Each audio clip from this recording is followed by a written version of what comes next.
Welcome to I dream మన సంస్కృతి కార్యక్రమానికి స్వాగతం. నేను మీ విజిత.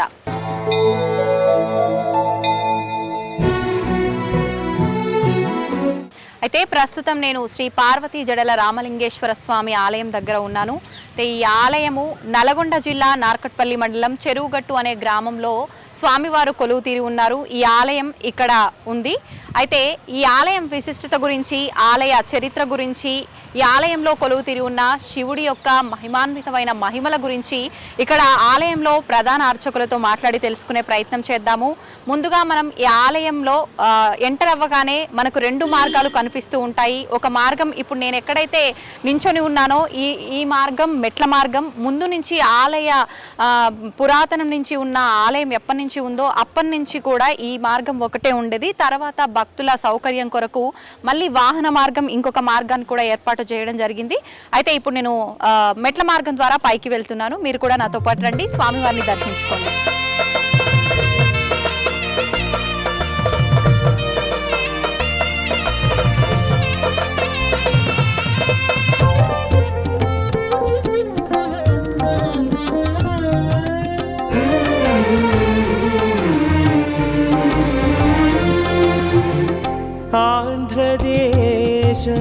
कृतावास चान्तरस्थ महारस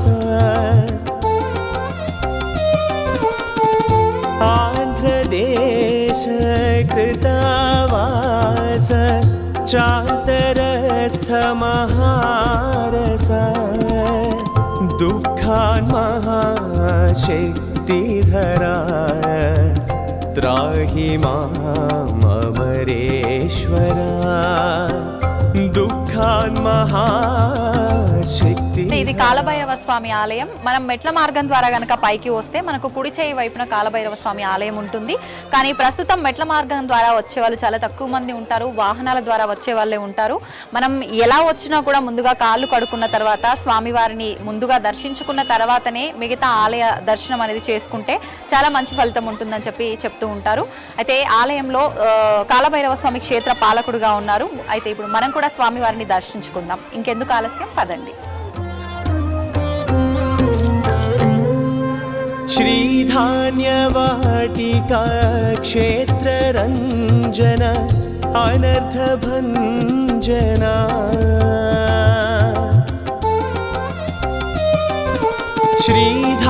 శ్రీధాన్యవాటికా క్షేత్రరంజన అనర్థభంజనా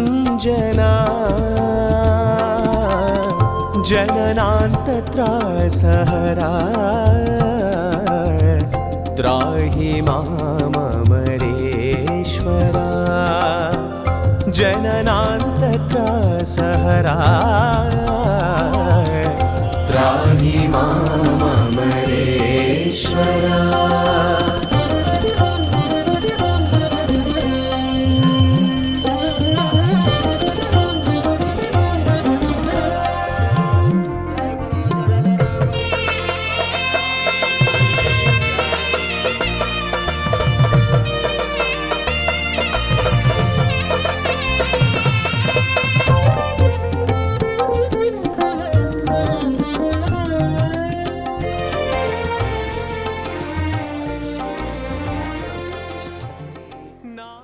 మనం ప్రస్తుతం చెరువుగట్టు రామలింగేశ్వర స్వామి ఆలయంలో ఉన్నాము. మీ అందరికీ కూడా తెలిసిందే, ఆల్రెడీ మీరంతా కూడా మన వీడియోని చూడడం స్టార్ట్ చేశారు. ప్రస్తుతం మనం స్వామివారి గర్భాలయం ముందైతే ఉన్నాము. అయితే స్వామివారి ఆలయ విశిష్టత గురించి కానీ, స్వామివారి మహిమాన్వితమైన మహిమల గురించి కానీ తెలుసుకోవాలి అని అంటే దానికి సంబంధించి తెలిసిన ఒక గొప్ప వ్యక్తి మనతో పాటు ఉంటే కనుక ఆ విషయాలన్నీ కూడా మనందరము చక్కగా తెలుసుకునే అవకాశం ఉంటుంది. అందుకని చెప్పి ఇప్పుడు ఇక్కడ ప్రధాన అర్చకులు ఎవరైతే ఉన్నారో రామలింగేశ్వర శర్మ గారు, ఇప్పుడు వారితో మాట్లాడడం జరిగింది. వారే మనకు ఆలయ విశిష్టత గురించి తెలియజేయడం జరుగుతుంది. ఇప్పుడు వారితో మాట్లాడిద్దాం. నమస్కారం అండి. నమస్కారం. అయితే మనం ఇప్పుడు ప్రస్తుతం చెరువుగట్టు రామలింగేశ్వర స్వామి ఆలయంలో గర్భగుడిలో స్వామివారి ముందర అయితే కూర్చొని ఉన్నాము. అసలు ఈ ఆలయ విశిష్టత ఏంటో ఇక్కడ ప్రధాన అర్చకులు రామలింగేశ్వర శాస్త్రి గారితో మాట్లాడి ఆలయ విశిష్టత గురించి, ఆలయ ప్రారంభం ఎప్పటి నుంచి, అసలు ఇక్కడ నిజంగా ప్రతిష్ఠించిన లింగమా లేదు అంటే స్వయంభు లింగమా, ఇలాంటి మరిన్ని విషయాలు ఇప్పుడు వారితో మాట్లాడి తెలుసుకునే ప్రయత్నం చేద్దాం. నమస్కారం అండి. నమస్కారం. అయితే వింటూ ఉంటాం మామూలుగా చెరువుగట్టు ప్రసిద్ధి గురించి విన్నప్పుడు ఇక్కడ స్వయంభుగా వెలిసిన స్వామివారు అని చెప్పి నిజంగా స్వయంభుగా వెలిసారా లేదంటే ప్రతిష్ఠించిన లింగమా ఏంటి ఆలయ విశిష్టత గురించి తెలియజేయండి. ఇక్కడ స్వామివారిని త్రేతాయుగంలో పరశురాముడు ఆయన మనశ్శాంతి కొరకు అనేక స్థలాల్లో ఈ యొక్క స్వామివారి మూర్తిని ప్రతిష్ఠించినటువంటి సందర్భాలు మనకు అనేకం కనిపిస్తూ ఉంటాయి. అదేవిధంగా ఈ క్షేత్రంలో కూడా స్వామివారిని పరశురాముడు ప్రతిష్ఠించి ఒక చిన్న లింగాకారపు మూర్తిని ప్రతిష్ఠించి అనేక సంవత్సరాలు ఆ యొక్క శివుడిని జడల రామలింగేశ్వర స్వామి పేరుతో అనేక సంవత్సరాలు శరీరాన్ని మర్చిపోయి ఆయన తపస్సు చేస్తూ పోతుంటే ఆ యొక్క పరమశివుడు పరశురాముడు తపస్సు మెచ్చినటువంటి పరమశివుడు ఆ లింగాకారంలో ఉద్భవించి ఆ లింగాకారము దినదినము వృద్ధి పొంది ప్రస్తుతం ఉన్నటువంటి అంత పెద్దగా ఆ స్వామివారి మూర్తి పెరిగింది అని చెప్పి చెప్తారు. అయితే ఆ విధంగా ఆ పరశురాముడు తన తపస్సు చాలించి ఒక్కసారి స్వామివారిని దర్శనం చేసుకునేసరికి ఆయనకు మనసులో సందేహం కలిగింది. నేను ప్రతిష్టాపన చేసినటువంటి మూర్తి లింగాకారం చిన్నది కదా, మరి ఇది ఎలా అయింది, ఎలా జరిగింది దీని విషయము అని చెప్పేసి నేను దీన్ని తొలగిస్తాను అని చెప్పేసి ఆయన పరశువు అంటే గండ్రగొడ్డలి, ఆ గండ్రగొడ్డలతో ఆ యొక్క శివుడి యొక్క లింగాకారం పైన ఒక కాటు పెట్టేసరికి కనిపిస్తుంది, ఇతల పక్క కనిపిస్తుంది. ఆ లింగాకారం శిరస్సు మీద ఇలా కాటు ఉంటుందండి, చూడండి కనిపిస్తుంది, అది అటు ఇటు ఉంటుంది మొత్తం.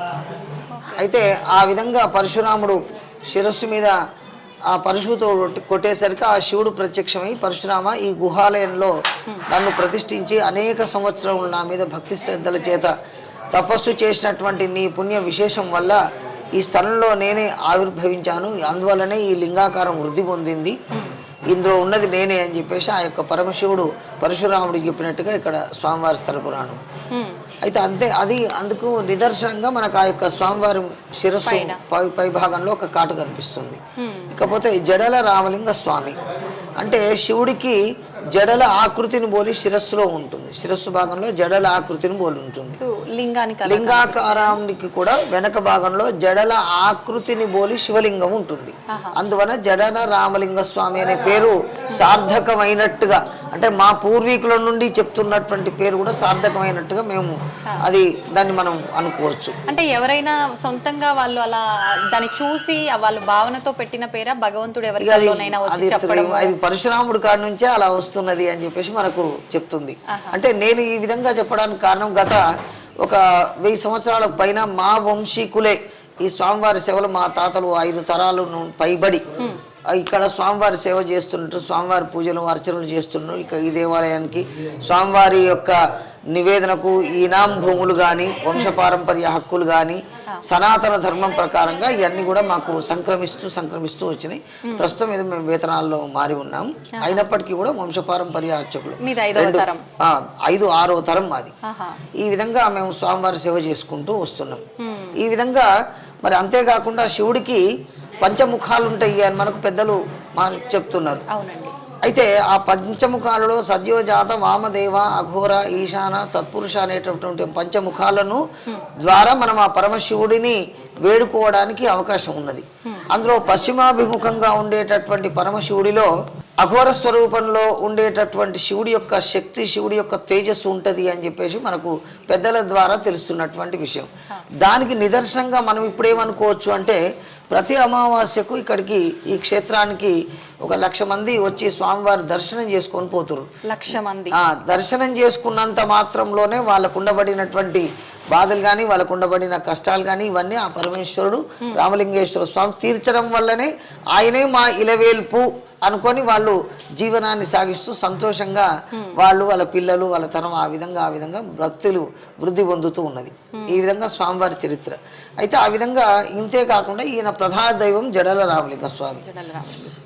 ఇంతేకాకుండా ఈ ఆలయం పైన చండీశ వృషభైరవశ్చ హనుమత్పత్ని ద్వయస్కందయో పాదాబ్జ శివజామదగ్నిచ లసత్ గోగర్భమర్షిర్గుహాం మల్లీశ భ్రమరాంబ వెంకటపతి పద్మాక్షి పత్నీయుతౌ శ్రీ వీరేశ త్రియుష్మ వల్లభయుతం శ్రీరామలింగం భజే. త్రియుష్మములు అంటే 3 గుండ్లు అని మనం బయటికి వెళ్ళిన తర్వాత 3 గుండ్ల 3 గుండ్లు వరుసగా ఉంటాయి. అందులో 2 గుండ్ల మధ్య నుండి మనం ఇరుకైన ద్వారం నుండి మోక్ష ద్వారం అంటారు దాన్ని, దాని నుండి పైకి ఎక్కి స్వామివారిని పైన దర్శనం చేసుకొని రావడం ఇక్కడ ఎక్కువ మంది విశేషంగా భావిస్తారు. నిజంగా స్వామివారు 3 గుండాల పైన ఫస్ట్ వెలిసారని చెప్పి అంటుంటారు. అది కాదు, ఇక్కడనే ప్రధానమైనటువంటి చరిత్ర ఇక్కడనే. అయితే దర్శనీయ స్థలాలు ఏ స్వామికైనా ఉపాలయాలుగా ఇవన్నీ ఉన్నాయి. ఆంజనేయ స్వామి ఉన్నాడు, కుమారస్వామి ఎల్లమ్మ రూపంలో కుమారస్వామి ఉన్నాడు. అదేవిధంగా మెట్ల ద్వారా మనం పైకి వస్తే కాలభైరవుడు అక్కడ స్వామివారు ఉన్నారు. అదేవిధంగా ఈ స్వామివారి అభిషేక జలం కొరకు ఇప్పుడు అంటే ప్రస్తుతం కొంచెం మనకు నీళ్ళ వసతి ఇవన్నీ పెరిగినాయి, నీళ్లు రావడం. అప్పట్లో అసలు గుట్ట పైన వేసవి కాలంలో చైత్ర వైశాఖ మాసంలో నీళ్ళు అనేది దొరకకపోయేది. అప్పుడు ఆ గోగర్భం అనే ఒక చిన్న కొలను ఉంది. ఆ గోగర్భంలో మాత్రం స్వామివారికి అభిషేకానికి సరిపోయే అన్ని జలం మాత్రం అందులో దొరికేది. ఆ జలంతో స్వామివారి అభిషేకం నివేదన చేసి మేము స్వామివారి అర్చన పూజా కార్యక్రమాలు చేసేది. ఇప్పుడు మీరు చెప్పిన ఆ గోగర్భం ఎక్కడ ఉన్నది? ప్రస్తుతం ఆ గుండం పక్కన ఉన్నది. ఇప్పుడు దాంట్లో వస్తుంటాయా నీళ్లు? ఉన్నాయి, కాకపోతే దానికి అంత సరిగ్గా అనిపించక మనం చేస్తున్నాం. దానికి కూడా ప్రాధాన్యత ఉంది. అంతేకాకుండా ఇంకా అవతల పక్క ఒక మునుల బెలం అనేది కూడా పూర్వంలో ఉండే. మునుల బెలము అంటే అందులో మునులు వాళ్ళు తపస్సు చేసి ఆ శివుడి గురించి తపస్సు చేసుకుంటూ శరీరాలను మొత్తం అందులోనే త్యాగం చేసిండ్రని ఆ ఎముకలు అవన్నీ కూడా ఉండేది ఒక కాలంలో. 50 సంవత్సరాల క్రితం నేను చెప్పే విషయం. అంటే నాకు 57 ఏళ్ళు ఉన్నాయి కాబట్టి 50 ఏళ్ళ క్రితం నుంచి మా పెద్దవాళ్ళు చెప్తుంటే నేను కూడా కొన్ని చూడడం జరిగింది. ఆ విధమైనటువంటి నిదర్శనాలు. గుట్ట పైన మాత్రం అమ్మవారు లేదు, కింద అమ్మవారి దేవాలయం ఉంది. ఎందుకని అమ్మవారు కింద? ఆ మొదటి నుండి అట్లాగే ఉన్నది. ఇక్కడ గుట్ట మీద స్వామివారికి రథసప్తమికి స్వామివారి విశేష కళ్యాణం జరుగుతుంది. అయితే దానికంటే ముందు మకర సంక్రాంతి రోజు ఏదైతే ఉత్తరాయణ పుణ్యకాలం వస్తుందో ఆ సందర్భాన్ని పురస్కరించి నివాళిల రోజు కింద అమ్మవారి అని చెప్పి అమ్మవారి మూర్తులు స్వామివారి మూర్తులు ఊరేగింపు జరుపుకొని గుట్టపైకి రావడం. ఆ తర్వాత రథసప్తమి వరకు ఈ క్షేత్రంలో అమ్మవారు ఇక్కడే ఉంటుంది అని చెప్పేసి దానికి ప్రాధాన్యత. ఆ ఉండి అమ్మవారు ఆ రోజులు కూడా తపస్సు చేస్తుంది శివుడి గురించి. తర్వాత రథసప్తమికి స్వామికి అమ్మవారికి విశేషంగా కళ్యాణం జరుగుతుంది. త్రయోదశి వరకు పంచానిక శైవాగమ ప్రకారంగా కారణాగమంలో చెప్పబడిన విధంగా శైవాగమం ప్రకారంగా 5 రోజులు స్వామివారి పంచానిక దీక్ష చేత స్వామివారి ఉత్సవాలు జరుగుతాయి. ఉత్సవానంతరం మళ్ళీ స్వామి అమ్మవారు చెరువుగట్టు ఎల్లారెడ్డిగూడెం గ్రామాలలో వేయించేపు ఊరేగింపు జరుగుతుంది. తదుపరి మళ్ళీ స్వామివారు ఆలయ ప్రవేశం చేస్తారు ఇక్కడ స్వామివారు. అంతేకాకుండా ప్రతి అమావాస్య కూడా ఇక్కడికి లక్షలాది మంది ఆయన స్వామివారి దర్శనం చేసుకొని పోతూ ఉన్నారు. దర్శనం చేసుకున్నంత మాత్రంలో కూడా వారికి ఆ స్వామి అనుగ్రహం అనేది కలుగుతుంది. ఇది మనకు సనాతన ధర్మంలో చెప్పినట్టుగా ఏదైతే భగవంతుణ్ణి మనం భక్తి శ్రద్ధల చేత నమ్మి ఆయన కైంకర్యాలు చేస్తామో తప్పకుండా ఆయన మన యొక్క కోరిక తీర్చుతాడు అనడానికి మనకు అమావాస్యకు వచ్చేటటువంటి భక్తులే నిదర్శనం. కాబట్టి ఇటువంటి విశేషాలన్నీ కూడా స్వామివారి సన్నిధిలో ఉన్నాయి. ఇప్పుడు సుమారుగా అమావాస్య రోజే 1,00,000 పై చిలుకు మంది వచ్చే అవకాశం ఉంది. ప్రతినిత్యం ఎంత మంది వస్తుంటారు? ప్రతినిత్యం కూడా దాదాపు ఒక 1000-2,000 మంది మామూలు రోజులలో వస్తారు. ఇటువంటి పర్వదినాలు ఇటువంటి రోజుల్లో 4,000-5,000, 10,000, 15,000, 20,000 దాకా కూడా మంది వస్తారు. అయితే ముఖ్యంగా రథసప్తమి సమయంలో ఎక్కువ విశేషంగా స్వామివారి పూజలు జరుగుతాయన్నారు కదా. మరి కార్తీక మాసం అంటే కూడా స్వామివారికి ఎంతో కార్తీక మాసంలో కూడా పూజలు జరుగుతాయి. కార్తీక మాసంలో ఉదయం ప్రొద్దున్నే మాన్యాసపూర్వక ఏకాదశి రుద్రాభిషేకము, తర్వాత సహస్రనామార్చనలు, తర్వాత ఆర్జిత సేవలు అంటే భక్తుల కొరకు అభిషేకాలు, పూజలు, ఇవన్నీ సాయంకాలము దీపాల కార్యక్రమము. కింద అమ్మవారి దేవాలయంలో ఆకాశ దీపం అని పైన ధ్వజస్తంభానికి ఉంటుంది, అది శిఖరం మీద దీపము. ఇవన్నీ కూడా కార్యక్రమాలన్నీ కూడా శాస్త్ర ప్రకారంగా మేము చేస్తున్నామని ఖచ్చితంగా చేస్తున్నాం కాబట్టి ఆ భక్తులకు ఆ స్వామి దయ కలుగుతుందని మేము విశ్వసిస్తున్నాం. అది వాస్తవం కూడా. ఎక్కువగా అంటే ఎటువంటి కోరికనైనా నెరవేరుతుందా? కొన్ని ఆలయాల్లో ప్రత్యేకించి సంతానం గురించి అని చెప్పి అలా చెప్తుంటారు కదా, మరి ఇక్కడ స్వామివారి విషయంలో అలా ఏమైనా ఉందా అండి? అయితే ప్రధానంగా మనకు మంత్రంలో వేదంలో ఉండబడినటువంటి నమ్మకంలో ప్రథమో దైవీయో భిషక్ అనేటటువంటి మొదటి వచనంలో ఈ సృష్టికి మొదటి వైద్యుడు పరమేశ్వరుడు అని మనకి ఇప్పుడు కాదు, నమ్మక చమకాలలో మేము పొద్దున్నే చదివే దాంట్లో ఉంటుంది. మరి దానికి నిదర్శనంగా ఇక్కడ నేను ప్రత్యక్షంగా గుట్టపైకి వచ్చి స్వామివారి అభిషేకం చేస్తుంటే ప్రత్యక్షంగా ఆరోగ్యాన్ని బాగుపడ్డ వాళ్ళు ప్రత్యక్షంగా నేను చూసిన, నా అనుభవంలో నేను చూసిన కాబట్టి ఇంత గట్టిగా చెప్పగలను. అదేవిధంగా సంతానం గురించి కూడా కేవలం ఒక 40 రోజు వాళ్ళ భర్త దగ్గర నేను రెండవ పెళ్లి చేసుకుంటాను అనే సందర్భంలో చెరువుగట్టు రామలింగ స్వామి దగ్గరికి పోయి నేను ఒకసారి పూజ చేసి ఒక మండలం పూజ చేసి వస్తా అండి, ఆ తర్వాత దేవుడు దయ లేకపోతే చేసుకుందు అని చెప్పేసి వచ్చి ఖచ్చితంగా చేసినటువంటి వాళ్ళు నాకు తెలిసిన వాళ్ళు ఖచ్చితంగా ఉన్నారు. అంటే 41 రోజులు చేయాలి. 41 రోజు మండల దీక్ష చేసి కఠినంగా చేసిండ్రు వాళ్ళు. వాళ్ళకి తప్పకుండా సంతానం కలిగింది. అదే విధంగా దీక్షలు అంటే ఎలా ఉంటాయి అవి అంటే ప్రొద్దున్నే లేచి 41 చుట్టూ స్వామివారి ఆలయం చుట్టూ ప్రదక్షిణ చేయడం, ఎవరితో మాట్లాడకుండా ఉండడం, వాళ్ళు నియమంగా ఆహారం తీసుకునేది కూడా ఈ నివేదన పెట్టినప్పుడు మాత్రం ఒకటేసారి ఆహారం తీసుకోవడం, కేవలం ఆ తీసుకునే ఆహారం కూడా ఒక పిడికెడు, వాళ్ళు ఈ 3 పిడికిళ్ళ బియ్యం వండుకొని అంత మటుకే తిని అంతే ఉండేది. అంత కఠోరంగా వాళ్ళు చేసిండ్రు. వాళ్ళకి ఆ స్వామివారి దయ అనుగ్రహం కలిగింది.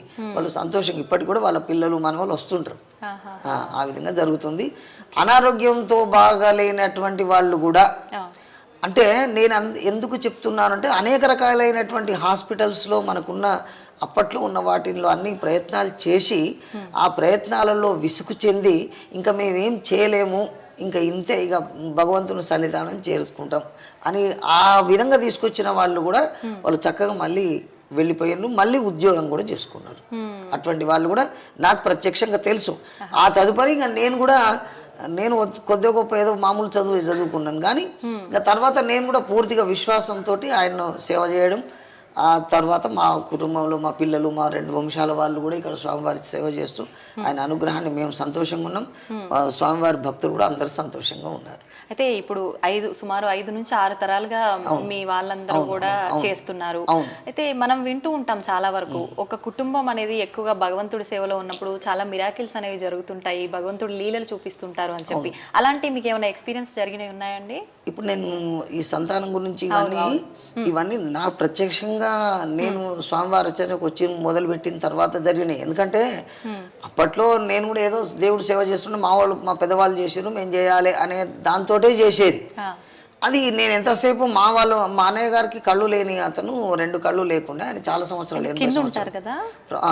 ఉండేది. ఇప్పుడు లేరు, చనిపోయారు. వారి విగ్రహం పెట్టినాం ఎల్లారెడ్డిగూడెం దారిలో. అనేక మంది భక్తులకు ఆయన అనుగ్రహం, ఆయన నమ్మే వాళ్ళు ఉన్నారు. ఆ విధంగా ఆయనతోటి ఆశీర్వాదం పొందిన వాళ్ళు, సంతోషంగా ఉన్న వాళ్ళు ఉన్నారు, ఆయన మీద నమ్మకం ఉన్న వాళ్ళు ఉన్నారు ఆ దేవుడి ద్వారా. కాబట్టి ఈ విధంగా ఉన్నాయి. అయితే అంటే వ్యక్తిగతంగా మీకు చాలా మంది చెప్తూ ఉంటారు కదా, ఆలయాల్లో భగవంతుడు ఆయనకు కావలసిన సేవలు కానీ మిగతావి పురోహితులతో చెప్పించుకొని చేయించుకుంటారు అని చెప్పి, అలా మీకు ఏమైనా స్వామివారు సెలవిచ్చినవి? అంటే కొన్ని కార్యక్రమాలు చేసినవి ఉంటాయి. అది ఏదో సందర్భంలో ఆ పరమేశ్వరుడి యొక్క అనుగ్రహమే కలిగి అది చేయాలనే ఊహ, అది ఏదో ఆయన మనకు చెప్పినట్టుగా ఆ స్ఫురణకు వస్తుంది. అది ఎవరో చెప్పినట్టు, ఎవరో అంటే ఇంకెవరు ఉంటారు, ఎవరో అంటే ఆయనే చెప్పినట్టు ఉంటుంది. అట్లా అంటే ఆయనకు ఒక రూపం అనేది. ఇప్పుడు మేమేమనుకుంటున్నాం, స్వామివారిని జడల రామలింగ స్వామి, మాకు ఎంతసేపు ఆ జడలున్న రామలింగ స్వామి గుర్తొస్తాడు. కాబట్టి ఆయనే చెప్పిండు అంతే. ఇంకా అట్లా ఆ విధంగా స్వామివారి అనుగ్రహం వల్ల ఈ లోకంలో ఉండే అనేక మంది ఆయన అనుగ్రహాన్ని పొంది మానవుడికి ఏదైతే కావాలనో ధర్మ అర్థ కామ మోక్షములు అనేటటువంటి 4 అనుగ్రహించడానికి ఆ పరమేశ్వరుడు చక్కగా సమస్త భక్తులను కూడా అనుగ్రహిస్తున్నారు. తద్వారా ఈ లోకంలో కొంత మంచి విశేషమైనటువంటి కార్యక్రమాలు జరుగుతున్నాయి. స్వస్తి. అయితే ఇప్పుడు స్వామివారు శివుడు అంటేనే అభిషేక ప్రియుడు. ప్రతినిత్యం అభిషేకము ఇలాంటి కార్యక్రమాలు జరుగుతుంటాయా? సోమవారం లేదండి, ప్రతినిత్యం జరుగుతుంది. ఇప్పుడు భక్తులు అభిషేకాలు చేసుకోవాలంటే స్వయంగా చేసుకునే అవకాశం అవకాశం లేదు. మా పూర్వీకుల నుండి అదే సాంప్రదాయం ఉంది, ఇప్పటికి కూడా అదే సాంప్రదాయం కొనసాగుతుంది. అంటే ప్రత్యేకించి ఈ ఆలయంకి అలా కొన్ని ఆలయాల్లో ఉంటాయి, కొన్ని ఆలయాలలో ఉండవు. ఆ ఉండని ఆలయాలలో ఇది కూడా ఒకటి.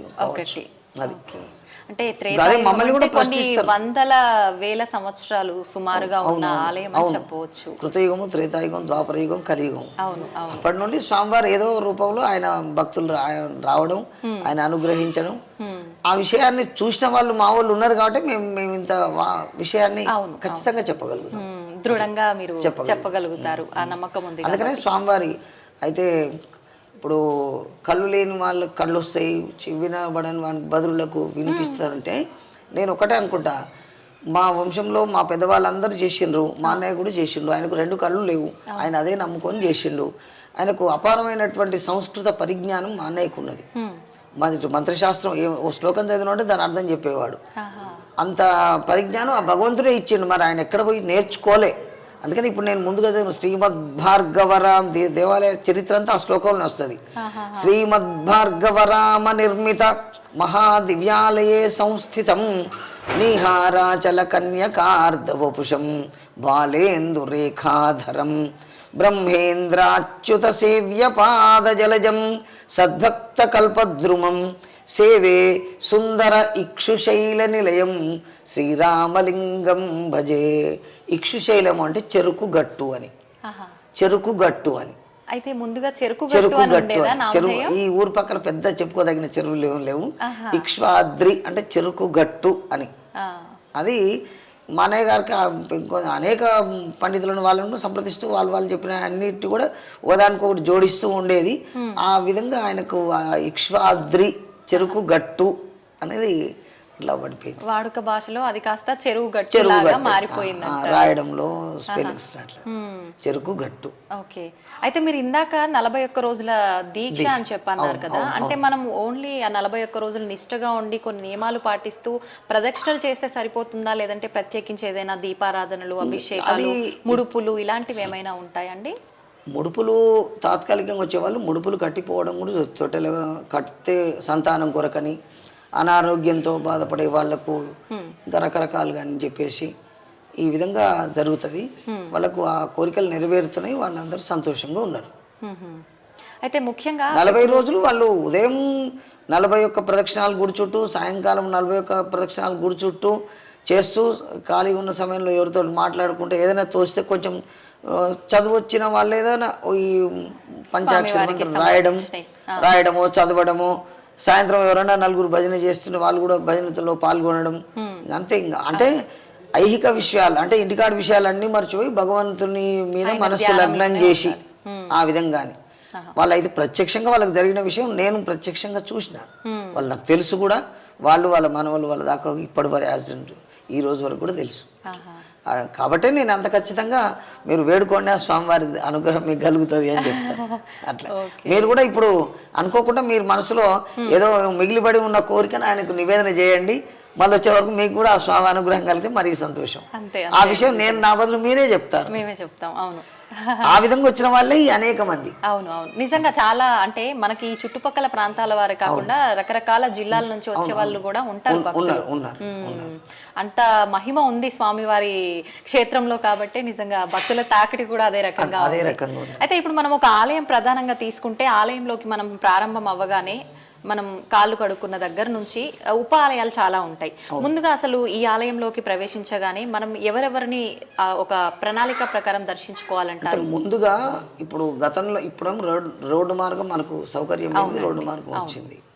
ఇప్పుడు ముందు కాలభైరవ స్వామి అని చెప్పేసి క్షేత్రపాలకుడు అక్కడ ముందే ఉన్నది.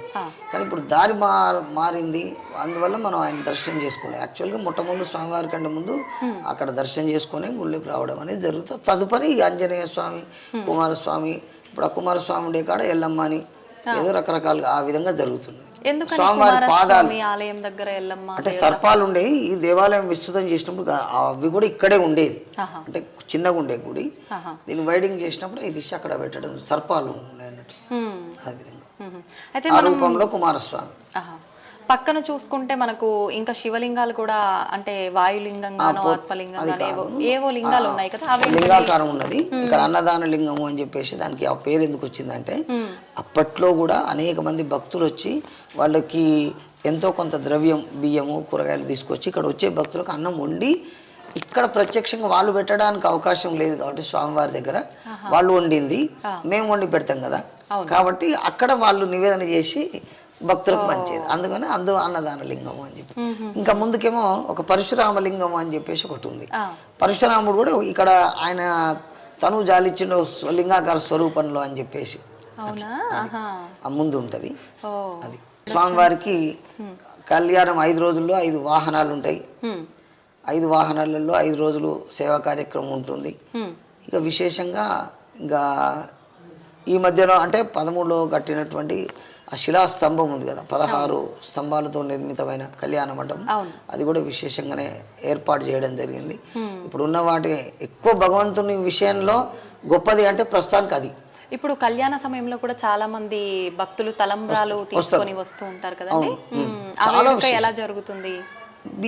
బియ్యము అంటే మనం ఒక మామూలుగా మన ఇళ్లలో ఏ విధంగానైతే బట్టలు, బియ్యము, తాంబూలము, ఆడపడుచుకు గాజులు ఇవన్నీ ఎట్లా సమర్పణ చేస్తాం, స్వామివారికి కూడా అదే విధంగా సమర్పణ చేస్తారు. అట్లా ఆ విధంగా దాదాపు ఒక 100 ట్రాక్టర్ల వరకు బియ్యం వస్తాయి. 100 ట్రాక్టర్లు అంటే ఇక క్వింటాల్ ఎన్ని అవుతాయో కానీ. మరి ఇప్పుడు భక్తులు తెచ్చిన ఆ బియ్యం అన్ని కూడా కొన్ని సేకరించి భగవంతుడికి ఉపయోగిస్తారా? ఎలా ఉంటుంది అదంతా? డిపార్ట్మెంట్ పరంగా వాటిని వేలం పెట్టడం, ఆ వేలం పెట్టిన వాళ్ళు వాటిని సేకరించుకోవడం అయినా జరుగుతుంటుంది. అయితే మనం ఎలాగూ శివయ్య ముందే కూర్చొని ఉన్నాము, నిజంగా శివుణ్ణి లింగ రూపంలోనే మనం దర్శించుకుంటాం ఏ ఆలయంలో అయినా సరే. అయితే శివుణ్ణి ఆడవారు తాకకూడదు అని చెప్పి, శివలింగాన్ని ఆడవారు అసలు పూజ కూడా చేయకూడదు అని చెప్పి కొంతమంది చెప్తూ ఉంటారు. అది నిజమేనా అండి? అంటే శాస్త్రంలో అది అయి ఉండొచ్చు, ఎందుకంటే అంత దూరం వెళ్ళి మేము దాన్ని పరిశీలన చేసిన వాళ్ళంగా. మా అన్నయ్య లాంటి వాళ్ళు అయితే దానికి సరైన సమానం చెప్పేవాళ్ళు, ఇంకా కొంచెం బాగా లోతుపోయి. కాకపోతే ఏంటంటే శివుడిని లింగోద్భవ సమయంలో ఆ శివుడు మొట్టమొదటిగా బ్రహ్మ విష్ణువులకే దర్శనం ఇచ్చిండు. ఒక అగ్ని రూపంలో, బింబం రూపంలో శివుడు బ్రహ్మ విష్ణువులకు దర్శనం ఇచ్చిండు. అయితే అభిషేక ప్రియ శివ అనే దానికి దాని సమన్వయం కనుక మనం చేసుకుంటే ఆ గొప్ప కాంతితోటి, వేడితోటి ఉద్భవించినటువంటి మరి అప్పటికి అదే ఆ కాంతి రూపంలో ఎందుకు పుట్టిండు అనడానికి కూడా మనం ఏమనుకోవచ్చు అంటే, ఈ లోకమంతా హాలాహలం నిండి మొత్తం చీకట్లు గమ్మి పోయినటువంటి సందర్భంలో ఆ యొక్క బింబం ప్రకాశవంతమైనటువంటి తేజస్సుతో శివుడు ఉద్భవించిండు. మరి బ్రహ్మ విష్ణువులు ముందు ఆయనను ఊర్ధ్వభాగం బ్రహ్మదేవుడు, అదో భాగం విష్ణుమూర్తి దర్శనం చేసుకోవడం జరిగింది. ఆ విధంగా కాబట్టి మరి అందువల్లనే ఆడవాళ్ళు తాకకూడదు అన్నదాని నియమాలు ఇంకా అవి శాస్త్రాన్ని బట్టి ఉన్నాయి, పెద్దగా మనం అంత లోతుకు పోలేము. ఆ విధంగా అనుకోవచ్చు, అది నేను అనుకోవడం అంతే.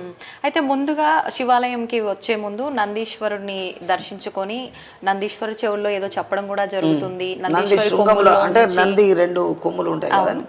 ఎడమ మగవాళ్ళు అయితేనేమో 2 వేళ్ళు, చూపుడు వేలు, పెద్ద నేలు నంది కొమ్ముల మీద ఉంచి తోక నిమురుతూ ఆయన అంటే ప్రశాంతం చేసుకుంటూ ఆ శివుడిని దర్శనం చేసుకోవాలని. అదే ఆడవాళ్ళు శివుడి దర్శనం చేసుకుంటే కుడి చేతి వేళ్లను ఆ నందీశ్వరుడి కొమ్ముల మీద ఉంచి దర్శనం చేసుకోవడం అనేది అది విషయం. చూపుడు వేలు ఈ రెండు పెట్టి 2 కొమ్ముల మధ్య నుండి స్వామివారిని దర్శనం చేసుకోవాలి అనేది. అయితే నందీశ్వరుడికి శివుడికి మధ్యలోంచి కూడా మనం వెళ్ళకూడదు అని చెప్పి అంటుంటారు. కానీ ఇప్పుడు మనం చూసుకుంటే ఇప్పుడు ప్రస్తుతం నిర్మించే ఆలయాలన్నీ కూడా మనకు చాలా తక్కువ విశాలంగా లేకుండా ఉండడం, మనం వెళ్ళడము అలాంటివి కూడా జరుగుతూ ఉంటాయి. అటువంటి దానికి ఇప్పుడు ఆ శివుడి యొక్క సందర్భంలో చిన్న లింగ దాని కింద ఉంటది, ఆ పూలదండ కింద. అప్పుడు కొన్ని ధర్మ సూక్ష్మాలు కావచ్చునేమో, అంటే మా పెద్దవాళ్ళు చెప్పినటువంటి ఏంటంటే నంది శివుడి మధ్యలో వెళ్ళకూడదు కాబట్టి శివుడి ముందే ఓ చిన్న నంది రూపం ఇప్పుడు దండ కింద ఇదే అనుకోండి. లేకపోతే ఆ స్వామివారి ముందే చిన్న నందీశ్వరుని పెడితే ఇంకా మేము అంటే ఇప్పుడు అభివృద్ధిని మేము నిరోధించలేం కదా, అవి నిరోధించకూడదు కూడా. కాబట్టి కొన్ని వాటికి ఆ సూక్ష్మాలను పెద్దవాళ్ళ ద్వారా గ్రహించడం మనకు తెలిస్తే దాన్ని శాస్త్రాన్ని గట్టిగా తెలుసుకొని ఆచరించడం జరుగుతున్నది. ఇప్పుడు నేను మీకు చెప్పిన సందేహం ఇప్పుడు మా పూర్వం నుండి వస్తే నేను మా పెద్దవాళ్ళని అడిగిన ఈ నందిని ఇక్కడనే ఎందుకు పెడతారు అని అడిగితే మా పెద్దవాళ్ళు చెప్పినటువంటి విషయం అంటే శివుడికి నంది మధ్యలో వెళ్ళకూడదు కాబట్టి ఆ శివుడికి మధ్యన ఓ నందిని ఉన్నది అని. ఓకే, అప్పుడు ఇంకా ఎలా నందీశ్వరుడు శివుడు ముందే ఉన్నాడు కాబట్టి ఇక్కడ మనం వెళ్ళినా దోషం ఏమీ ఉండదు, దోషం తక్కువ ఉంటది అని భావించు. అంటే ఉంటుంది, తక్కువ ఉంటుంది అంతే, ఏదైనా అంతే కదండి. మనము పూర్వజన్మ కృతం పాపం అని చెప్పేసి మనం భగవంతుని వేడుకునేటప్పుడు పాపాలు చేసి వచ్చిన స్వామి నన్ను రక్షించు అనే దానికి ఏమీ అది అవకాశమే లేదు. తెలియక చేసిన దోషాలను మాత్రమే ఆయన రూపు మాపుతాడు తప్ప మనకు ప్రత్యక్షంగా నేను ఈ దోషం చేస్తున్నాను, ఇది దోషం అని నాకు తెలుసు, ఇంకా దాని నివృత్తి ఎక్కడిది? అది సరే ఇప్పుడు కాకపోతే ఇంకెప్పుడు అనుభవించాల్సిందే, అది మాత్రం ఎవరికైనా తప్పదు, నాకు మీకుతో సహా అందరికి తప్పదు. అంతే. అయితే ఇప్పుడు శివాలయం నుంచి ప్రసాదం కూడా ఆలయానికి తీసుకువెళ్ళకూడదని, తీసుకువెళ్ళిన చండీశ్వరుడి అనుమతి తీసుకొని వెళ్ళాలని చెప్పి అంటుంటారు కదా, మరి ఇప్పుడు ప్రతి ఒక్కరు అలా చెప్పే తీసుకెళ్లాలా, లేదంటే మళ్ళీ అది దోషంగా మారే అవకాశం? అది దోషం ఏం లేదు. మామూలుగా ప్రసాదం అంటే కొంతమంది పూలు అది ఇస్తారు, అది కళ్ళకు అద్దుకొని తీసుకుంటారు, దానికి అదేం లేదు. చండీశ్వరుడు ఉంటాడు మన స్వామివారి నీళ్ళు పోయే చోట ఉంటుంది అక్కడ, కాబట్టి ఇంకా అది దోషమని మనం పరిగణించవద్దు, ఏదో పువ్వో పత్రో తీసుకోగలుగుతాం అట్లా. ఓకే, మంచిదండి. నిజంగా ఆలయ విశిష్టత గురించి, స్వామివారి అనుగ్రహం గురించి, ఆయన మహిమాన్వితమైన మహిమల గురించి చాలా చక్కగా వివరించారండి. ధన్యవాదాలు. సంతోషం. సనాతన ధర్మంలో ఏదైతే భగవంతుణ్ణి మనం నమ్మాలనో ఇటువంటి దేవాలయాలే దానికి ప్రతీకలు.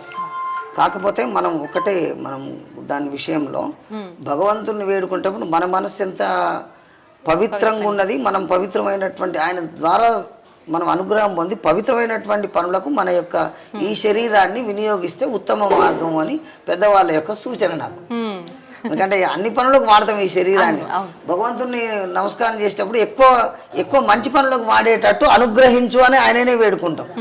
తెలిసి తెలియక చేస్తాం ఒకటి, కానీ తెలిసి చేయకుండా చూసే బాధ్యత కూడా పరమేశ్వరుని దేని దండం పెట్టుకొని చేయాల్సినటువంటి పరిస్థితి. కాబట్టి ఇది సనాతన ధర్మం చాలా విశేషమైంది. కాబట్టి ఈ ఆలయాలు ఈ విధంగా అనేక మందికి కూడా మార్గదర్శనం చేస్తున్నాయి. కాబట్టి పూర్వకాలంలో స్వామివారికి వచ్చిన ఆదాయం విద్యా వైద్యానికి వినియోగపడేది, అది మళ్ళీ భగవంతుని యొక్క ఆదాయం మళ్ళీ సమాజంలో అవి ప్రతిబింబించే. సమాజంలో పేదవాడికి అన్నం కానీ, అనారోగ్యంతో ఆరోగ్యంగా లేని వాడికి ఆరోగ్యం అందించడం కానీ, ఇవి కూడా మనకు పురాతనంగా చెప్పినటువంటి పద్ధతుల ద్వారా ఈ దేవాలయానికి వచ్చిన డబ్బును కూడా విద్యా విషయంలో విద్యాలయాలు, ఇప్పుడు ఉదాహరణకు మనం ప్రత్యక్షంగా వెంకటేశ్వర వేద విశ్వవిద్యాలయం ఉంది, అది ఇప్పుడు పెట్టింది కాదు కదండి. అప్పుడు ఎందుకు ఆలోచన చేశారు? వెంకటేశ్వర వైద్యశాలలు ఉన్నాయి, అవన్నీ స్వామివారి నివేదన డబ్బే కదా, స్వామివారి ఉండి డబ్బే కదా. విద్య వైద్యం అన్నదానం దేవుడికి వచ్చిన సొమ్ము ఈ విధంగా ఎక్కువ స్ప్రెడ్ అయితే అది ఎక్కువ మంది మనస్సులలో పాదుగొల్పి ఆ సమాజం అంతా కూడా భగవంతుని యొక్క అనుగ్రహంతో ఉంటుంది అని చెప్పి. గతంలో మనకు యాదగిరిగుట్టలో కూడా లక్ష్మీనరసింహ కాలేజీ ఉంది కదా, సరే అది ఇప్పుడు మొత్తం ఎవరు పోషిస్తున్నారు అనేది వేరే విషయం. సరే ఏదో వాళ్ళు కూడా కొంత అయితే చేస్తున్నారు. ఆ విధాన్ని ప్రతి దేవాలయం కూడా విద్యా వైద్య అన్నదాన విషయం అన్నదానాలు చేస్తూ ఉన్నాయి. కొంతవరకు ఆ విషయంలో ఫిల్ఫిల్ అవుతుంది అనుకోవచ్చు, కానీ విద్యా వైద్య విషయాలలో కూడా ఆ దేవాలయానికి వచ్చిన డబ్బు మళ్ళీ ప్రజలకు చెందాలి, అప్పుడే అది సంపూర్ణమైనటువంటి అది చెందుతారు. ఎందుకంటే అనేక బాధలతోటి అనేక కష్టాలతో దేవుడికి మొక్కి చేస్తారు. అదేదో మనం దొరికింది కదా అని తిన్నంత మాత్రం అది మనకు జీర్ణం కాదు. అది మనం ఏది ఉపయోగించినా ధర్మంగా ఉంటేనే కొంతవరకైనా మనం న్యాయం చేసిన వాళ్ళం అవుతాం. ఆ ధర్మము న్యాయమే కనుక లేకపోతే మనం ఏం మనుషులం మర మనుషుల లాగా ఉంటుంది. తర్వాత ఇంకా జరిగాయన్నీ జరుగుతుంటాయి దానికి, అంతే. కృతజ్ఞతలండి, చాలా మంచి విషయాలు తెలియజేశారు. నమస్తే. అయితే స్వామివారి దర్శనం అయిపోయింది. స్వామివారి దర్శనం తర్వాత మనం ఈ మార్గం గుండా బయటికి వస్తాము. ఇలా వచ్చిన తర్వాత మనకి ఇక్కడ కొబ్బరికాయలు కొట్టే స్థలం ఎడమ వైపున ఉంటుంది. తర్వాత మనకు స్వామివారికి అభిషేకించిన నీళ్లు ఈ మార్గం గుండా బయటికి వస్తూ ఉంటాయి. మనం ఇలా కనుక మెట్ల మార్గంలో పైకి వెళ్తే ఎడమ చేయి వైపున హనుమాన్ దేవాలయం ఉంటుంది.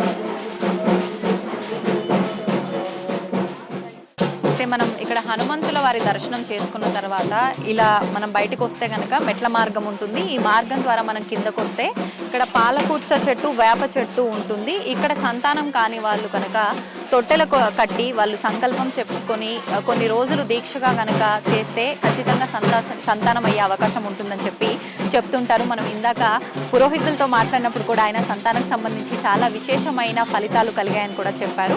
ఆ చెట్టు దగ్గరికి వెళ్ళి మనం ఇప్పుడు దర్శించుకుందాము. ఆ పక్కనే ఎల్లమ్మ తల్లి ఆలయం కూడా ఉంది, అది కూడా దర్శనం చేసుకుందాం. జ్ఞానమాత్రావశేషాయ నిష్ప్రపంచానిరంకుశా.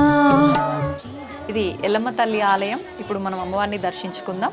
దుర్గాంబాం తాముపాస్మహే, దుర్గాంబాం తాముపాస్మహే.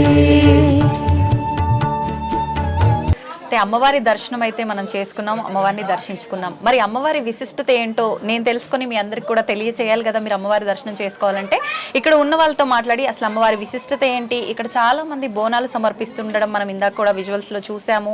ఇక్కడ తొట్టెలు కూడా కడుతున్నారు. అసలు ఏంటి ఇదంతా కూడా వారితో మాట్లాడి తెలుసుకుందాము. అమ్మ నమస్తే. నమస్తే. మీ పేరు? రమాదేవి. ఓకే, అయితే మీరు ఎప్పటి నుంచి ఉంటున్నారు ఇక్కడ? 5 సంవత్సరాలు. 5 సంవత్సరాల నుంచి. అయితే చాలా మంది బోనాలు సమర్పించడం అయితే చూస్తున్నాము. ఇక్కడ కూడా చాలా మంది బోనాలు పెట్టి వెళ్ళున్నారు. అసలు ఎవరు ఎక్కువగా బోనాలు సమర్పిస్తుంటారు అమ్మవారికి? శివసత్తులు ఎక్కువ చేస్తారు, భక్తులతోటి వాళ్ళు చేయిస్తారు. తర్వాత నార్మల్ గా వచ్చే భక్తులు అమ్మవారి కోసం కోరిక కోరుకున్న వాళ్ళు కోరిక నెరవేరిందంటే అమ్మవారికి బోనం సమర్పిస్తారు, బియ్యం పోస్తారు, పొడి బియ్యం పోస్తారు, బట్టలు పెడతారు.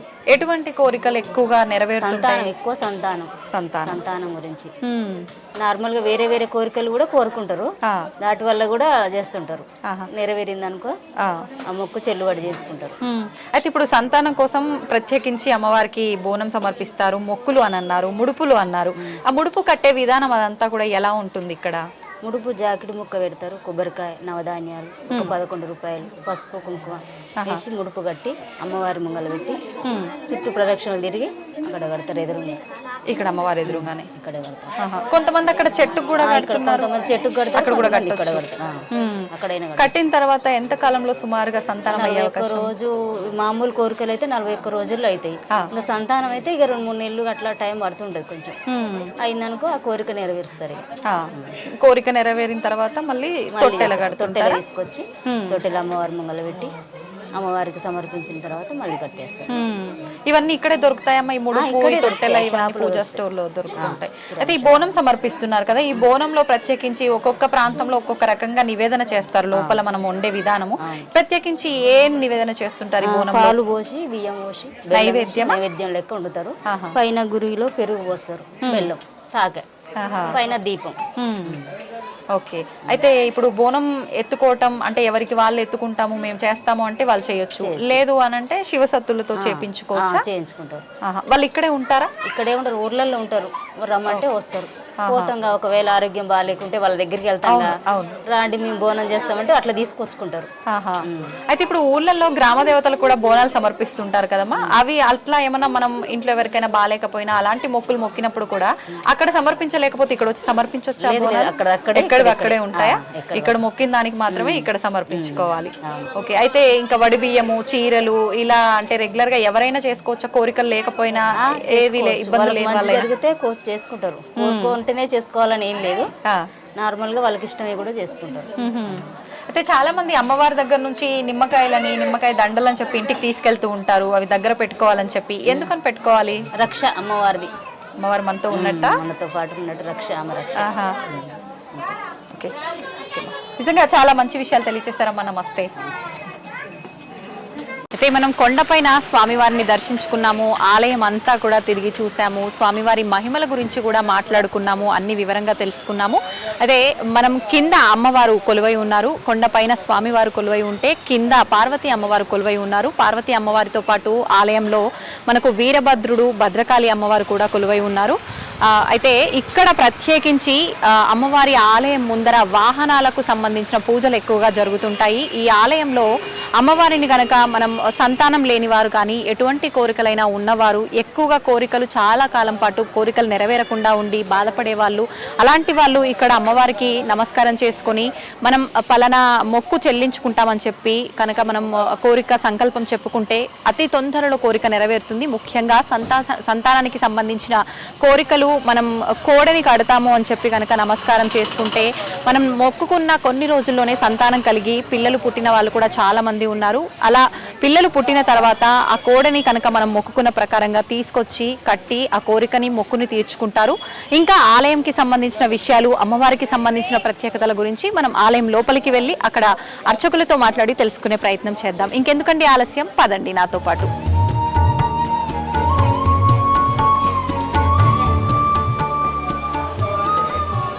ప్రస్తుతం మామిళ్ళపల్లి రాంబాబు శర్మ గారు మనతో పాటు ఉన్నారు. అమ్మవారి ఆలయంలో పురోహితులు. వారితో మాట్లాడి అమ్మవారి ఆలయం యొక్క విశిష్టత గురించి, ఇక్కడ నిజంగా భక్తులు ఎటువంటి కోరికలతో వస్తుంటారు, ఎటువంటి కోరికలు నెరవేరుతుంటాయో అడిగి తెలుసుకుందాం. నమస్కారం అండి. రాంబాబు గారు, మనం చూస్తూ ఉంటాం ఏ క్షేత్రానికి వెళ్ళినా కూడా అమ్మవారు అయ్యవారు అందరూ పక్క పక్కనే ఉంటారు. కానీ ఇక్కడ చూస్తే కనుక గుట్టపైన స్వామివారు ఉంటారు, కింద అమ్మవారు కొలువై ఉన్నారు. ఎందుకనండి, కారణం ఏదైనా ఉందా? పూర్వము త్రేతాయుగంలో పరశురాముడు ప్రతిష్ఠాపించిన స్వామి ఆలయంలో పైన స్వామివారి వారిని స్వామి యొక్క ప్రతిష్టాపన జరిగింది. అది ఒక గ్రామంలో కూడా దేవాలయం అని చెప్పేసి మన యొక్క అందరి యొక్క సహకారంతో కింద అమ్మవారి దేవాలయము, స్వామివారు మరి యొక్క వీరభద్ర భద్రకాలు కూడా ఆలయాన్ని కింద ఒక 400 సంవత్సరాల క్రితం ప్రతిష్టాపన చేయడం జరిగింది.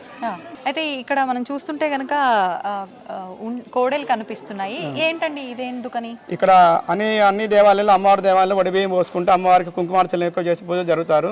కానీ చెరుగట్టు క్షేత్రం అందు స్వామివారికి పైన అభిషేకాలు అర్చనలు ఏమైనా జరుగుతాయి. కింద అమ్మవారికి సంతానం లేని వాళ్ళు ఎక్కువగా ఈ యొక్క కోడలను కట్టి మొక్కుకొని మా ఇంటి దగ్గర చిన్న చిన్న లేగదూడల్ని సాది చాలా పెద్దగా అయిన తర్వాత తీసుకొచ్చి అమ్మవారికి ఇక్కడ సమర్పణ చేస్తారు. ఇక్కడ అక్కడ దూరం తెలియని వాళ్ళు కూడా ఇక్కడ కోడలు దొరుకుతాయి. ఇక్కడనే వాళ్ళకి కట్టేసి ఒక మోడల్ని వాళ్ళ యొక్క కోరికలు తీర్చుకుంటారు అన్నమాట. ఇక్కడ కోడలను కట్టేసి ఆ యొక్క అమ్మవారికి కోడలను కట్టేసి సంతానమైన పిల్లల్ని కలిగినందుకు ఆ సంతోషంతో కోడలను కట్టేసి తర్వాత అమ్మవారికి ఒడిబియ్యం పోసి ఆ యొక్క చల్లని తల్లి అమ్మవారిని చల్లగా చూడమని ఆ భక్తులు ఇక్కడ కోరుకుంటారు ఎక్కువ. ఇక్కడ అంటే ముందుగా సంతానం ఎక్కువగా ఆలస్యమైన వారు మొక్కుకున్న తర్వాత కోరిక నెరవేరిన తర్వాత కోడని కట్టడం ముందు కోరిక కోరుకుంటారు. ఆ కోరిక తీరిన తర్వాత వచ్చేసి కోడని కట్టేసి వెళ్తుంటారు ఎక్కువ భక్తులు. ఓన్లీ ఒక సంతానం కోసమేనా అండి, ఇంకా వేరే కోరికల గురించి? ఎక్కువ శాతం పిల్లల సంతానంకి మాకు కోడ కావాలంటే ఈ యొక్క మన భాష కోడ అంటే ఎవరు? అబ్బాయి. ఆ కోరిక కావాలని చెప్పి ఎక్కువ కోడలను కడతారు ఇక్కడ. అంటే ఇలా మొక్కుకుంటే ఖచ్చితంగా అబ్బాయి పుడతాడా? 99% 100% కోరిక ఖచ్చితంగా పిల్లలు పుడతారు ఇక్కడ. అందుకు సాక్ష్యమే ఇక్కడ కోడి పూజలు ఎక్కువ వస్తుంటాయి అనమాట. ఇక్కడ బాగా కడతారు. ఇక్కడ ఇంటి దగ్గర సాది కూడా తీసుకొచ్చి ఇక్కడ కడతారు. ఇక దీంతో పాటు కొంతమంది లేని వాళ్ళు కొంతమంది గొర్రెపడేళ్ళు మేక పిల్లలు కూడా కొట్టేసి అమ్మవారికి సమర్పించేసి వెళ్తుంటారు ఇక్కడ. అవి కూడా సంతోషం అండి, చాలా చక్కగా వివరించారు. ధన్యవాదాలు. ఇది మెట్ల మార్గము. మనం కింద నుంచి మెట్ల మార్గం ద్వారా వస్తుంటాము. చాలా మంది ఇలా బొట్లు పెట్టడం అయితే చూస్తున్నాము. అసలు ఎందుకు ఇలా పెడుతున్నారో వాళ్ళతో అడిగి తెలుసుకుందాం. అమ్మ, మీరు బొట్లు పెట్టడం అయితే నేను ఇందాక నుంచి చూస్తున్నా మెట్లకి, ఎందుకని ఇలా బొట్లు పెడుతున్నారు? ముందు కోరిక కోరుకొని ఇలా పెడతామని దండం పెట్టుకున్నారు. మాకు అనుకున్న కోరిక తీరినాక పెడతాం పసుపు కుంకుమలతో. అలా ఏమైనా సంఖ్య బొట్లు, 3 బొట్లు అట్లా ఏమైనా బొట్లు కూడా లెక్క చూసుకోవాలా? ఏం లేదు, మంది మొక్కు తీరు. ఇట్లా మొక్కుకుంటే 4 పెడతారు, 5 పెడతారు, కొంతమంది 5 పెడతారు, కొంతమంది 11 పెడతారు, కొంతమంది 3 పెడతారు. అంటే ఎవరు మొక్కుకుంటే వాళ్ళే పెట్టాలా? మనకు సహాయం చేయడానికి ఎవరైనా ఉండొచ్చా? ఎవరైనా సాయం చేసుకో. ఇప్పుడు మొక్కుకున్నది ఈమె సాయం చేస్తున్నది. తనెవరు? నా కూతురు. ఏం మొక్కుకున్నారు? నా కూతురు పుట్టాలని మొక్కుకున్నాం, సంతానం కోసం. పెడుతుంది. మొక్కుకున్నాక ఎంత కాలానికి మీకు సంతానం అయింది? ఏమంటే కడుపుతో ఉన్నప్పుడు కూతురు పుట్టాలని మొక్కుకున్నా. ఓ, కూతురు కావాలని చెప్పి 2 కొడుకులు ఫస్ట్ కూతురు పుట్టాలని మొక్కుకున్నా, పుట్టింది. ఓకే, అలా 3 కొడుకులు పుట్టారు కాబట్టి నాకు కూడా 3 పుడతారు, కూతురు కావాలని మొక్కుకున్నా. కానీ చాలా తక్కువ మంది ఉంటారు కదా అమ్మాయి కావాలని ఇలా కోరిక నెరవేర్చుకునేటోళ్ళు. మీ పేరండి? భాగ్యలక్ష్మి. థ్యాంక్ యూ అండి, thank you very much. Thank you అమ్మా. చూస్తున్నారు కదా ఇక్కడ ఈ హడావిడి అంతా కూడా. ఇక్కడ ఏం జరుగుతుంది అంటే ఇక్కడ స్వామివారి పాదాలు ఉన్నాయి, స్వామివారి పాదాలని గనక మనము తలపైన పెట్టుకొని 9 కానీ 11 కానీ ప్రదక్షిణలు చేస్తే గనక మన పైన ఉన్న దృష్టి దోషాలన్నీ కూడా తొలగిపోతాయని చెప్పి ఇక్కడ భక్తుల నమ్మకము. అయితే చాలా మంది అమావాస్య రోజు ప్రత్యేకించి ఏదైనా నరదిష్టి లేదంటే నెగిటివ్ ఎనర్జీకి సంబంధించిన ఏదైనా దోషాలు ఉన్న వాళ్ళు ఇక్కడ పడుకొని కూడా స్వామివారి పాదాలన్నీ కూడా బాడీ పైన పెట్టుకొని అలా కొంత సమయం పాటు ఉండి వెళ్ళిపోయే వాళ్ళు ఉంటుంటారు. చాలా మంది ఇక్కడ నిద్రలు చేసే పాదాలతో అక్కడ ఉన్న వాళ్ళతో అలా దిష్టి తీపించుకొని ఒక 3 దెబ్బలు కనుక అలా కొట్టించుకుంటే మన పైన ఉన్న దుష్ట శక్తులన్నీ కూడా పోతాయని చెప్పి, దృష్టి కూడా పోతుందని చెప్పి నమ్ముతూ ఉంటారు. అయితే ఈ తంతు అంతా కూడా మీరు కూడా చూసేయండి.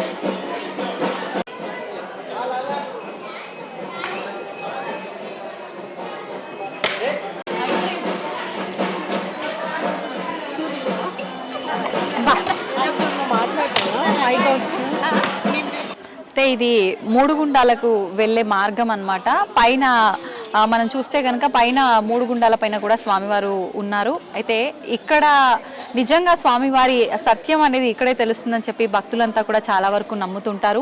మనం ఒక మార్గం అయితే చూద్దాము ఇప్పుడు వెళ్ళే దారిలో. ఆ మార్గం చాలా సన్నగా చాలా ఇరుకుగా ఉండే మార్గం. ఆ మార్గంలోంచి కనుక మనం బయటికి వెళ్ళి స్వామివారిని దర్శించుకోవడానికి కనుక వెళ్తే మనం తెలిసి తెలియక నిత్య జీవితంలో ఎన్నో రకాల తప్పులు ఒప్పులు పాప పుణ్యాలు చేస్తూ ఉంటాము. అవన్నీ కూడా స్వామివారు నన్ను క్షమించేశారు ఈ మార్గం గుండా బయటికి రావడం ద్వారా అని చెప్పి ఇక్కడ భక్తుల యొక్క నమ్మకము. నిజంగా ఆ మార్గం ఎలా ఉంటుంది ఏంటి అవన్నీ కూడా ఇప్పుడు మనం వెళ్తూ మాట్లాడుకుందాం రండి.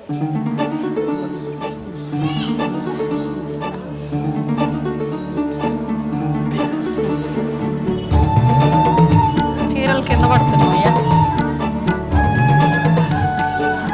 అయితే నేను ఇందాక మీ అందరికీ చెప్పిన 3 గుండాల పైకి వెళ్ళే స్వామివారిని దర్శించుకునే మార్గం అయితే ఇది ఒక మార్గం. మనకు పక్కన ఇంకొక మార్గం కూడా ఉంటుంది. ఈ మార్గం ద్వారా మనకు ఇప్పుడు ఏదైతే స్టెప్స్ కనిపిస్తున్నాయో ఆ స్టెప్స్ మార్గం ఇంతకుముందు ఆ మెట్లు అనేది లేదు. మనం డైరెక్ట్గా అలా బండల మధ్యలోంచి అలా వెళ్ళే విధానమే ఉండేది. అయితే ఇక్కడ మనం కొంత దూరం వెళ్ళిన తర్వాత కూడా మనకు అక్కడ మనం ఆ సందులోంచి అలా వెళ్ళగలుగుతాము, పర్వాలేదు ఆ శివయ్య చూసుకుంటాడు అని నమ్మకం ఉన్న వాళ్ళు దాంట్లోంచి వెళ్తుంటారు. అమ్మో లేదు మేము అందులోంచి వెళ్ళలేమేమో అన్న భయం ఉన్న వాళ్ళు కొంచెం పక్కన వేరే దారి గుండా వెళ్ళి దర్శనం చేసుకునే వాళ్ళు ఉంటారు. మనం ఇప్పుడు వెళ్తూ మాట్లాడుకుందాం.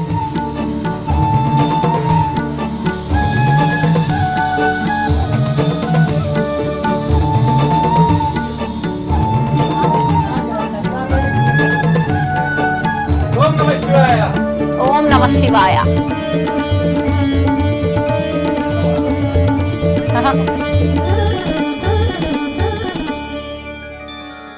ఈ మార్గం అయితే చాలా చూడటానికి ఇబ్బందికరంగా ఉంది. మరి ఎక్కుతుంటే పరిస్థితి ఎలా ఉంటుందో కానీ చాలా జాగ్రత్తగా ఎక్కాల్సి ఉంటుంది. ఇక్కడ మనకు ఎక్కడానికి చిన్న చిన్న హోల్స్ లాగా కూడా ఇచ్చారు గ్రిప్ కోసము. నాకు తెలిసి వీటిపైన కాళ్ళు పెడుతూ వస్తే కనుక కొంచెం సేఫ్గా ఎక్కొచ్చు అనుకుంటా పైకి.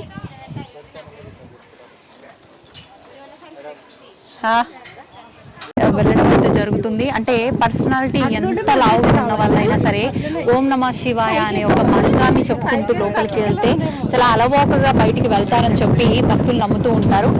చూసేద్దాం ఇప్పుడు తను ఎలా వెళ్తున్నారు అనేది.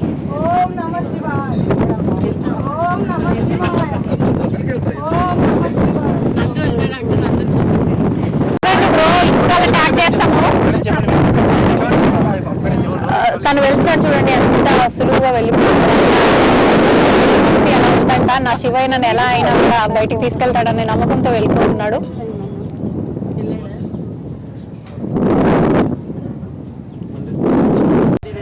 అయితే ఫైనల్ గా మనం 3 గుండాల పైకి అయితే చేరుకున్నాము.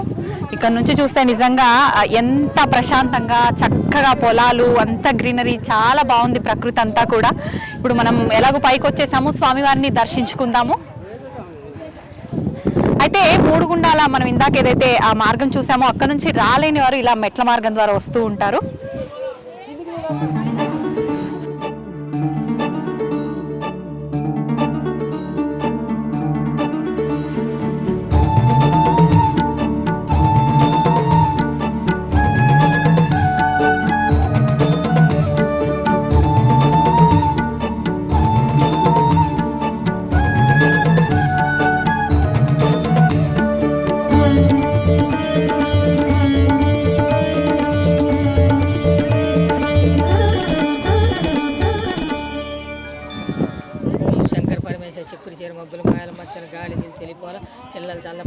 సలదా రాణ కాపానా ఓం శంకర పరమేశ్వర రాణ కాపానా. మొత్తానికైతే శివయ్య దర్శనం అయిపోయింది. 3 గుండాల పైకి వచ్చేసాము. చూస్తున్నారు కదా, అక్కడే శివయ్య కొలువై ఉన్నాడు. చాలామంది అష్ట కష్టాలు పడి ఆ చిన్న మార్గంలోంచి కూడా వచ్చి శివుని దర్శించుకునే వాళ్ళు ఉన్నారు. ఖచ్చితంగా చెరువుగట్టుకు వచ్చిన వాళ్ళు ప్రతి ఒక్కరూ కూడా 3 గుండాల పైకి వచ్చి ఇక్కడున్న శివయ్యని దర్శించుకుంటేనే మంచి ఫలితం పొందుతుందని చెప్పి కూడా భక్తులు నమ్ముతుంటారు. మీ అందరూ కూడా తప్పకుండా చెరువుగట్టు రామలింగేశ్వర స్వామి దర్శనానికి వస్తే కనుక ఈ 3 గుండాల పైన ఉన్న స్వామివారిని కూడా దర్శించుకోవడం మాత్రం మర్చిపోకండి. నమస్తే.